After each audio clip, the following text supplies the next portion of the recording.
Dans le livre de Jean chapitre 11, nous commençons par le verset 1er.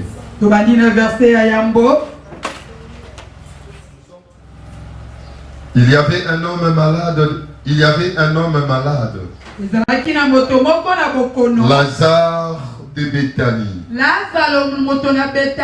Village de Marie et de Marthe sa sœur. C'était Marie qui oignit de parfum le Seigneur et qui lui essuya les pieds avec ses cheveux.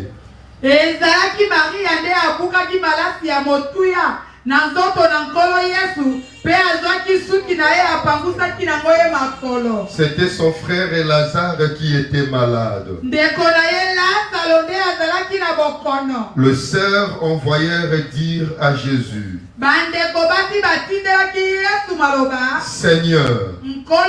Ils ont reconnu la seigneurie de Jésus.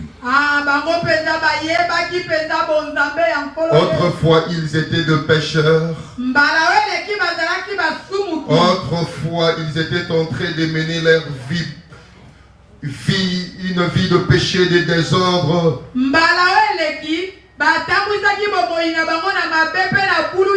Mais dès le jour où Marie avait essuyé ses pieds avec les pieds de Jésus avec ses larmes,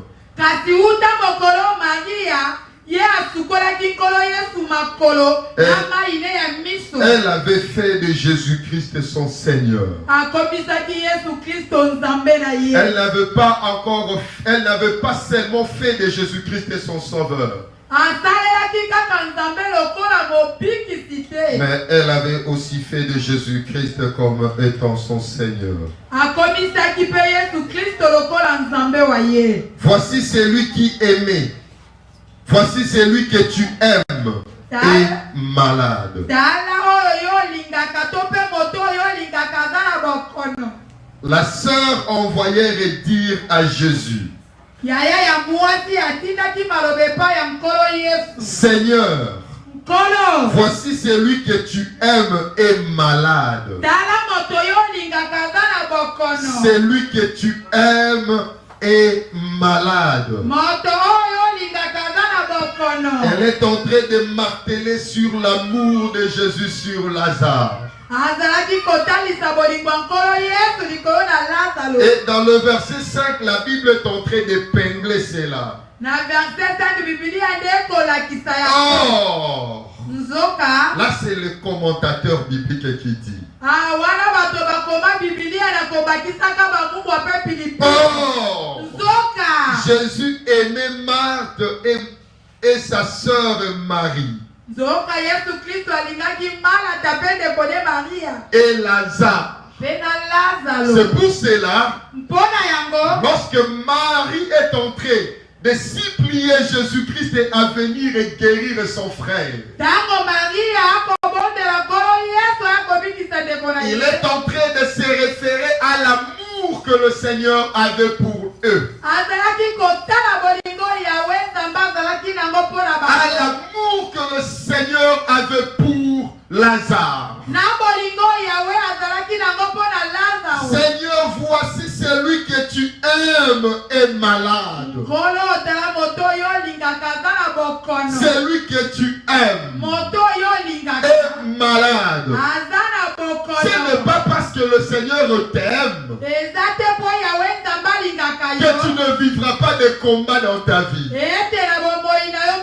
n'est pas parce que le Seigneur t'aime que tu ne vas pas traverser des choses difficiles dans ta vie. L'amour de Dieu ne t'épargne pas au combat. L'amour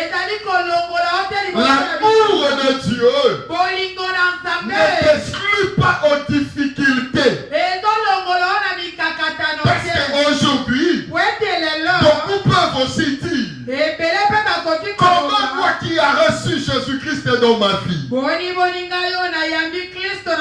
je suis en train de souffrir.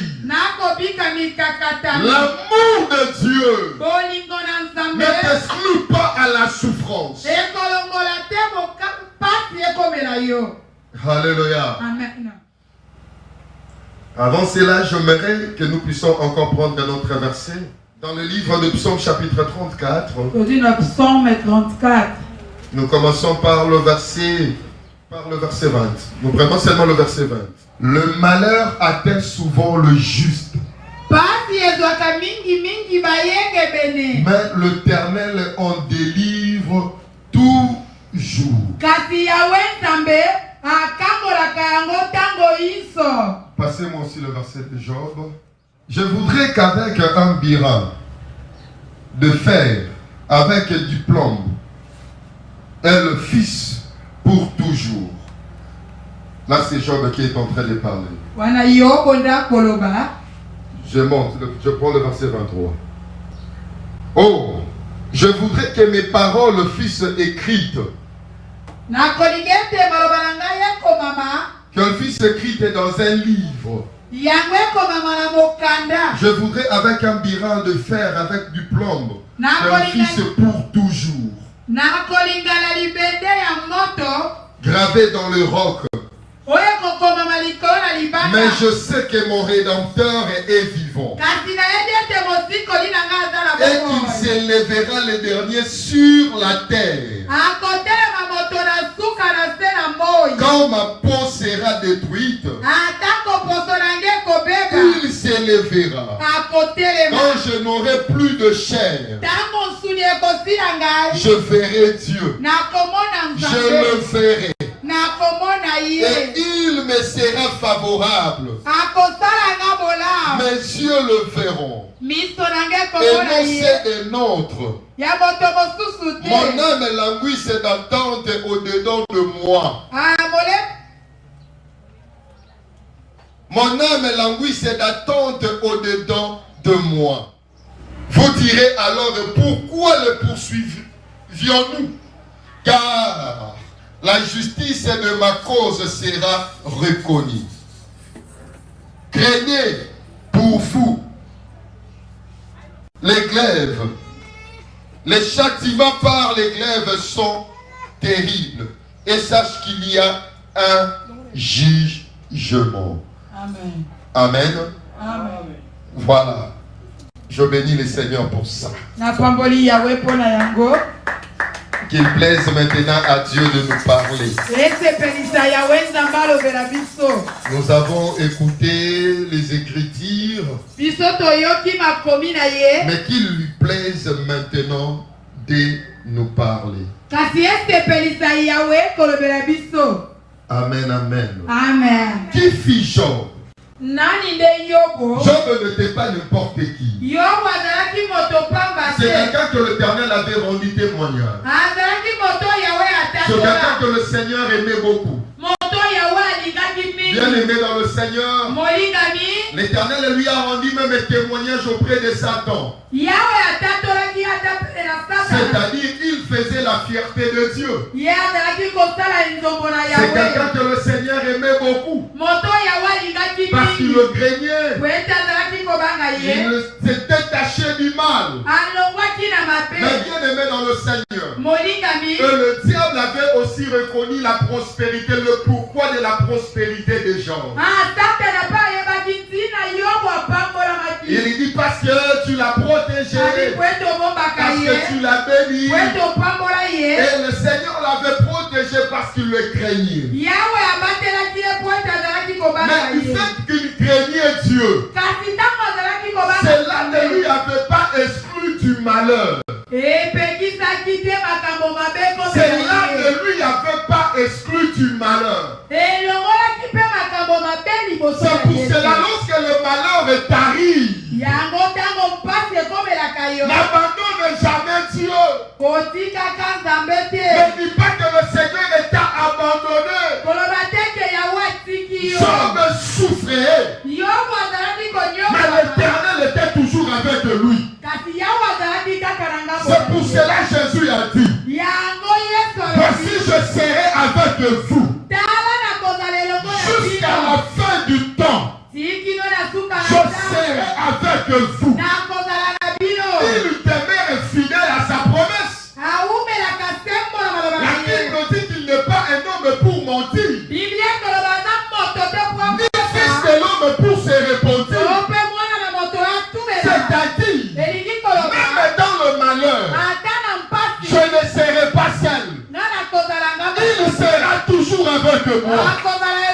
C'est pour cela David dit, même quand je traverse la vallée de l'ombre de la mort, même pendant que je traverse la vallée de l'ombre de la mort, je ne suis pas seul, parce que le Seigneur est avec moi.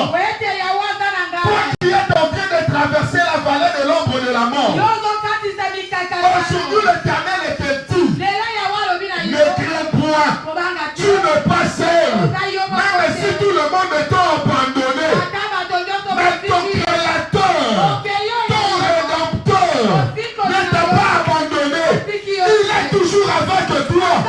Tant que tu le crains, tant que tu l'aimes, tant que tu demeures toujours son ami, il est toujours avec toi. Bien-aimé dans le Seigneur, la présence de l'ombre de la mort ne chasse pas Dieu. Ton Dieu ne tremble jamais devant l'ombre de la mort. Ton Dieu n'a jamais eu peur de la mort. C'est pour cela, devant la mort, ne te dis pas que le Seigneur m'a abandonné. Non, il ne t'a pas abandonné. Il est toujours avec toi. Il est toujours avec toi. Il était avec Job. Pendant que Job souffrait, pendant que Job pleurait, il était en train de perdre. Il était en train de perdre. Mais l'Éternel était toujours avec lui. Même pendant que je suis en train de perdre, l'Éternel est toujours là. Il n'est pas mon Dieu parce que je suis en train de gagner. Il n'est pas mon Dieu parce que je mange bien. Il n'est pas mon Dieu parce que je m'habille bien. Il n'est pas mon Dieu parce que je suis en bonne santé. Même quand je serai malade, il sera toujours mon Dieu. Il sera toujours mon Dieu. Il n'est pas fidèle. Pendant que je suis en train de garder des combats, que ce soit dans le moment de mes victoires ou dans le moment de mes échecs, il demeure toujours mon Dieu. Il ne faut jamais. Pourquoi m'as-tu abandonné? Seigneur, pourquoi tu m'as laissé? Qu'est-ce qui prouve que le Seigneur t'a laissé? Qu'est-ce qui prouve que le Seigneur t'a abandonné? Job était en train de souffrir, mais l'Éternel était toujours avec lui. L'Éternel ne l'avait jamais abandonné. C'est pour cela le psalmiste dit, je étais jeune, je vieillis, je n'ai jamais vu un juste abandonné. Même pendant que le juste est en train de traverser des moments de malheur, le Seigneur est toujours avec lui. Même dans les humiliations, on trône, tout comme la forêt, l'Éternel était toujours avec David. C'est pour cela que David avait raison de dire, je étais jeune, je vieillis, je n'ai jamais vu un juste abandonné. Dieu n'abandonne jamais ses justes. Il ne va jamais t'abandonner. Même si la sorcellerie de toute la famille s'élevait contre toi, l'Éternel ne t'abandonnera jamais. Même s'ils se disent, il est en train de porter notre sang, l'Éternel ne t'abandonnera jamais. L'Éternel ne t'abandonnera jamais. Même s'ils disent, il est en train de porter notre nom, le Seigneur ne t'abandonnera jamais. Parce qu'il n'abandonne jamais le juste. Il n'abandonne jamais le juste. La Bible dit à tous ceux qui l'ont reçu, à tous ceux qui croient en son nom, il leur a donné le pouvoir de devenir enfants de Dieu. Je le sens de ma famille. Je le sens de ma famille. Mais je n'appartiens plus à ma famille. Je porte le même nom que eux. Mais je ne suis pas le leur. Je ne suis pas la leur. J'appartiens à Dieu. Parce que je fais partie de la famille de Dieu. Et du fait que je fais partie de la famille de Dieu, l'Éternel ne m'abandonnera jamais. Il ne m'abandonnera jamais. Bien-aimé dans le Seigneur, je suis venu te dire ce matin que l'Éternel ne t'abandonnera jamais. Si tu le crois, tu dis Amen. Si tu le crois, tu dis encore Amen. L'Éternel ne t'abandonnera jamais. Informe à tes oppresseurs. Informe à tes oppresseurs. Informe à tes ennemis que je suis un ami de Dieu. Je suis de la famille de Dieu. Et mon Dieu ne m'abandonnera jamais. Il ne t'abandonnera jamais. On vient informer à Jésus. La personne que tu aimes beaucoup. La personne que tu aimes beaucoup. Dieu aime beaucoup. La Bible dit, car Dieu a tant aimé le monde. Car Dieu a tant aimé le monde. Il a donné son Fils unique. Afin que quiconque croit ne périsse point, mais qu'il ait la vie. Je bénis encore David. Il avait raison de dire, l'Éternel m'a châtié, mais il ne m'a pas livré à la mort. Il est formé à ses oppresseurs. Il leur disait, ne vous réjouissez pas à mon sujet. Ne vous réjouissez pas, parce qu'aujourd'hui je souffre. Ne vous réjouissez pas, parce qu'aujourd'hui je suis en train de traverser la vallée de l'ombre de la mort.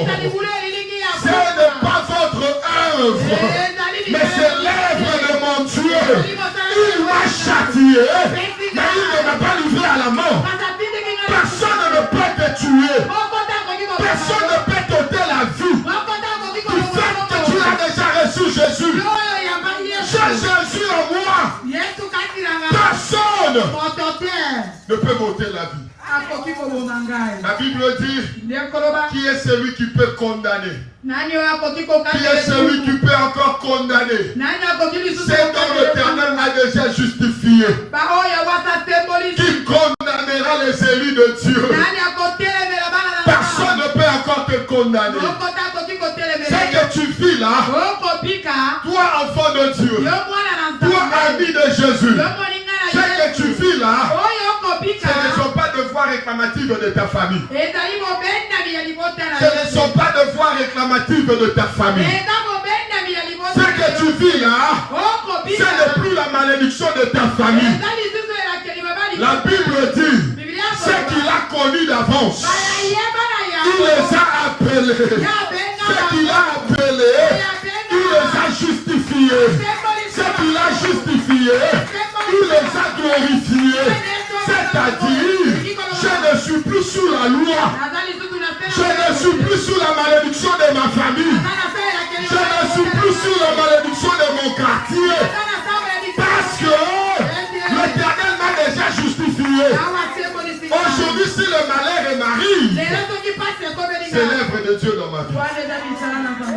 C'est l'œuvre de Dieu dans ma vie.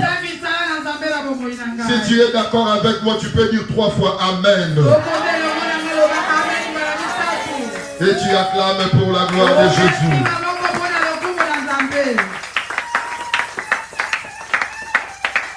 Job l'a dit. Job l'a dit. Il a dit, c'est que je vis là. Il reconnaissait qu'il traversait le ténèbre. Mais il lui dit, les ténèbres dont je suis en train de vivre, ce n'est pas l'œuvre du ténèbre. Ce n'est pas l'œuvre du ténèbre. Pour Job, C'était l'œuvre de Dieu. C'était l'œuvre de Dieu dans ma vie. Même quand je tombe malade, ce ne sont pas le démon. Parce que je tombe malade, c'est l'Éternel qui veut se glorifier en moi. C'est pour cela qu'il avait dit à la sœur de Lazare, oui, je vous aime autant, mais la maladie de Lazare n'est pas pour la mort, mais sa maladie, c'est pour la gloire de Dieu. Lorsqu'un juste souffre, ce n'est pas pour la gloire de Satan, mais c'est pour la gloire de Dieu. C'est pour la gloire de Dieu. C'est pour cela, bien aimé dans le Seigneur. Même pendant que tu souffres, n'abandonne jamais la crainte de Dieu. N'abandonne jamais la crainte de Dieu. Que la souffrance ne change pas ta nature. La Bible dit, un Éthiopien ne change jamais sa peau. Un Éthiopien ne change jamais sa peau. Tu dois garder ta nature. Quelle est ta nature? C'est la sainteté. C'est la sainteté. C'est la sainteté. Même Jésus à la croix, il lui souffrait. Mais ce qu'il avait gardé en lui, c'était la sainteté. Nous devons garder la sainteté. Alléluia. Amen. Garde cela. Le fait que tu es en train de garder la sainteté, l'Éternel sera toujours près de toi. Il sera toujours près de toi. Alléluia. Il était en train de diminuer le diable Satan. Il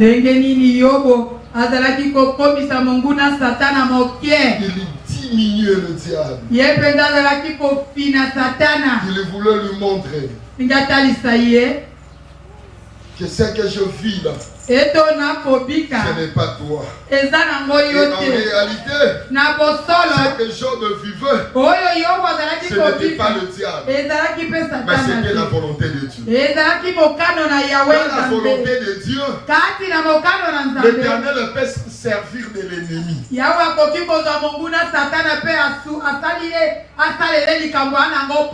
Vous vous souviendrez, lorsque le faux prophète était allé séduire le roi Akab,